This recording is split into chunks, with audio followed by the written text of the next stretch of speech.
everyone, I'm back with my chinchilla Dusty. If you haven't seen my last video, then go and check it out. I told you a bit about Dusty and his background, but today I'm going to be telling you some things about chinchillas in general. So Dusty doesn't really like to be held for a long period of time, so if he disappears, that is why. But I will still be obviously talking about chinchillas. So in this video I'm going to be covering things like their diet, free roaming, behaviours, sounds, taming, diet, things like that. Everything I'm going to be talking about will be stated in the description. Dusty is currently on my back, that's why I'm hunched over a bit. I'm going to start with their diet. Chinchillas can't really have many things to eat. Their diet is quite limited as they have sensitive bellies. So chinchillas do drink water like many animals, but their water must be filtered and dechlorinated. So how I do this is I boil the kettle personally and wait for it to cool down so it's drinkable.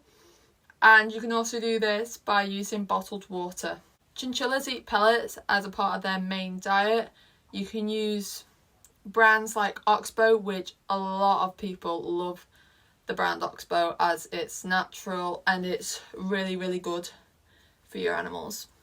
They also eat hay, or he mistakes my hair as hay. I currently feed him on hay that has dried flowers in too, as he also has dried flowers as a treat or just foraging. Where are you going? He's in there somewhere. Dusty, get out. The second thing that's also a part of their main diet is hay. Should always be available as they're always munching on it. Dusty's always pulling it out and sitting on it, so them bits go in the bin because I don't know about you, but I won't want to eat some food I've been sat on. Then of course there are treats. Dusty's favourites are selective naturals. He has different ones that he chooses out of a pot from, and he gets to choose which one he wants that day. He has either 1 or 2 a day. He has 1 in the morning and 1 at night sometimes, but he'll always get 1 in the morning. So one thing you probably noticed that I haven't mentioned, and if you haven't, I haven't mentioned about fruit or vegetables. As I said, they've got sensitive bellies, and that is due to the sugar in the fruit and veg. And it'll upset them and just isn't healthy for them in general. Dusty doesn't eat fruit or veg, and you can already see the chunk of him just from eating the hay and pellets and water. But other than that, their diet is pretty basic for what they eat and quite boring, if I must say so myself. Next thing I'm going to talk about is their gorgeous fur. So as you can see, Dusty is super soft. His fur's really thick as well.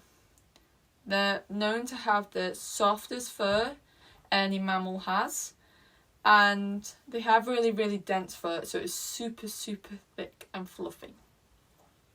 This means they can't be bathed, because if they are, they're not going to dry, and it's going to cause skin irritations, even mould, and not going to dry, so it's going to cause loads of complications. So instead of bathing them, they have something called dust baths, which the dust absorbs all the oil that their skin's releasing. Whilst I was looking at Dusty then, I'm going to tell you a cool fact that even I didn't know about and I learnt the other day. So apparently chinchillas' ears get spottier as they get older. I thought it looked a bit like mould when Dusty has it because it's just around the outside of his ears, but apparently it comes with age, which is super cool. I'll put a picture up if I have a picture of it. A life expectancy of a chinchilla is 15 to 20 years in care, but when in the wild, they can only live up to 6 to 10 years, as there's predators and they may not even be able to fend for themselves. They came from South America, which is super cool considering Dusty's in the UK now. I'm going to go put him down because he's getting a bit fidgety. Before owning a chinchilla, you should actually know how much it costs to get a chinchilla. Just a chinchilla itself. They're so expensive. For example, my fully white chinchilla, Chili, who sadly passed away, he was £250 just by himself because he's fully white. And you don't tend to see fully white ones. Anyway, Dusty on the other hand, who is known as a beige, he was £199. I'm not too sure about the other colours, but that was from my experience where I got mine from, and I got mine from a pet shop. When taming chinchillas, it should be considered that no chinchilla is the same and they're all going to have different personalities. For me, I got lucky, and I'm going to be honest, I don't leave any of my animals 24 hours before handling them. I've always gone straight in and handled them when they're out and just let them come to me, and I've never had any issue. And to be honest, all my animals have been tamed. With Chili and Dusty, I just had my hands in the cage and let them jump over it, and they were sniffing me. I wasn't forcing them, they would come to me, so I wasn't making them scared, I wasn't stressing them, it was all on their terms. I also find that feeding them by hand helps. You can start with a carrot, which is longer so they don't have to come closer, and then you eventually shorten it down until it gets onto your hands and they'll have to come up to your hand to take the food. Another good way of taming them, which I seem to be really good at, is talking to them. And I don't talk to them in my normal tone, I'll talk to them in a sweeter voice to know that they're safe and I'm not going to hurt them, just a voice that they're going to recognise. And I also talk to Dusty in a not so nice way when he's been naughty, so he understands no. And one thing that he hasn't learned is not to chew my furniture. I think that's one thing he's just never going to learn. And I have started to, if he chews something, that's playtime over, you're back in for timeout. And some days he'll have good days and some days he'll have bad days. Some days he won't chew at all. Some days he'll just chew my room apart. But it's kind of like the positive and negative reinforcements that you've got to put in place. And it sounds like a child, but I've done it with all my animals. I mentioned about free roaming, and that is letting them out of their cage. So Dusty stays in here whenever I'm not around, and whenever it says time to come out, I'll close that door and he can come anywhere around my room. I had wires because I've had incidents, not gonna lie. He's eaten a few wires, but thankfully he's okay. He's even eaten a magnet. I know. And he even got a sticker stuck to him. I know.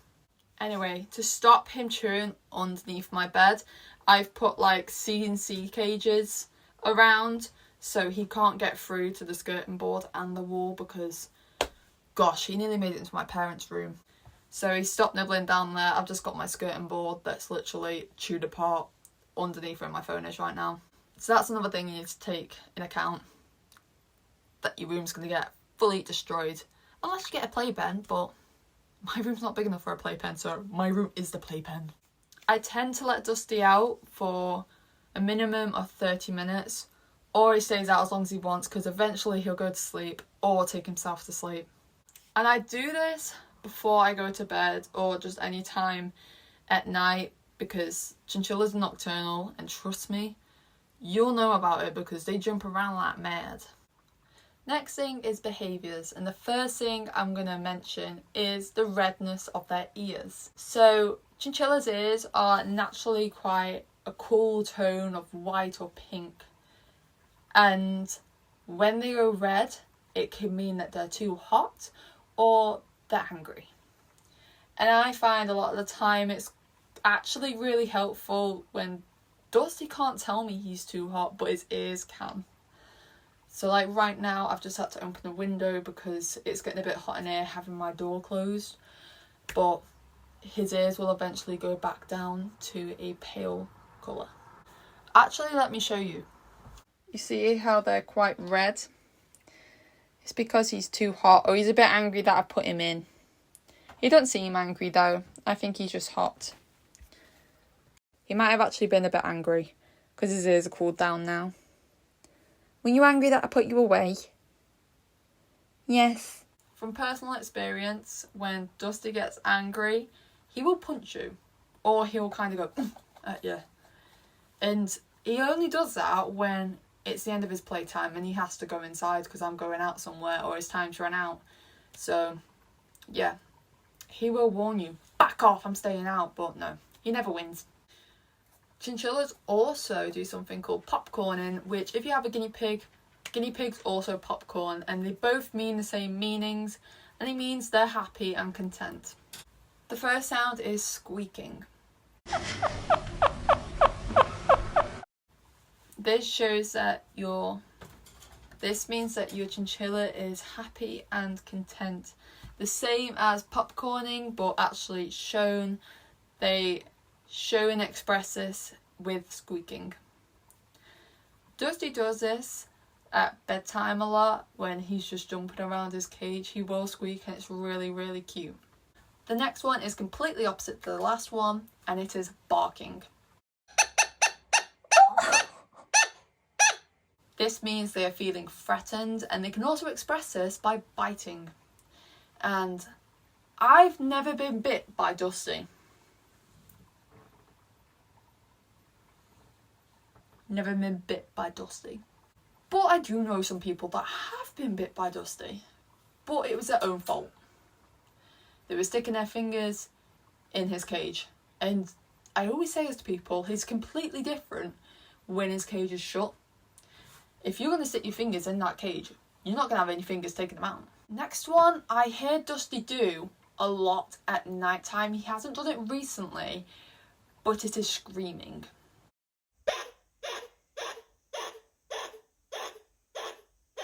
And to be completely honest, it scares me too, because it sounds horrible.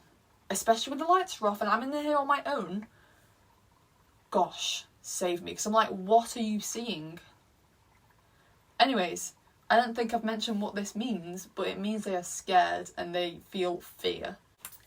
And it scares me because I'm like, what are you scared of in there? What have you heard? What have you seen? Because I'm like, that door's closed. And I'm in here. So, the second to last thing is chattering. Which if you have a guinea pig, guinea pigs also chatter for the same reason. And it's to show annoyance and to back away. I don't really get it with Dusty, but I got it with my guinea pigs as they were all male and they'd always dominate each other and all that. So they'd start chattering. Eventually they got separated. And finally I want to mention, which isn't actually a sound, but a behaviour, which is licking and nibbling. It is so, so cute. And I've had it from my past guinea pig Puffle, Dusty, and Connie's actually done it once. And it's to show affection. And it is so, so sweet. It's not like a hard bite, it's just like a nibble, like a little nibble. And it's just so cute. It shows trust and that they like you. And it's just really, really sweet to experience. Anyway, that is everything I have to speak about today. If I think of anything else, I will make another video on it. But other than that, thank you for watching. If you'd like to see a guinea pig version of this, which I don't currently own any guinea pigs, but I have done in the past, I had 5. Please let me know and I will make a video on that. Thank you so much for the support. I really, really appreciate it. And I'd love to see you in the next video. I'll see you soon.